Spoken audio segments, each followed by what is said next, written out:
Hi, I'm Chef Candace Conley, and I'm going to show you how to make baked chicken Kiev. This is a great weeknight dinner. It's really easy. It seems like it has a few steps, but I think you're really going to like it. The first thing you need to do is make the herb butter that goes inside the chicken for when it bakes and really gives it a lot of great flavor. The butter needs to be softened, and then you add parsley, oregano, salt and pepper, and garlic and mix it all up. You're going to form it into a log and place it in the refrigerator for it to get hard. Then meanwhile, you get your boneless, skinless chicken breasts and pound them out to about a quarter of an inch thick.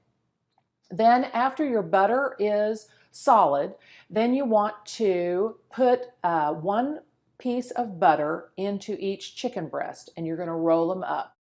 Then you need to make the breadcrumb mix. So you want to use breadcrumbs, flour, seafood seasoning, garlic, cayenne pepper, and Italian seasoning, and a little bit of salt.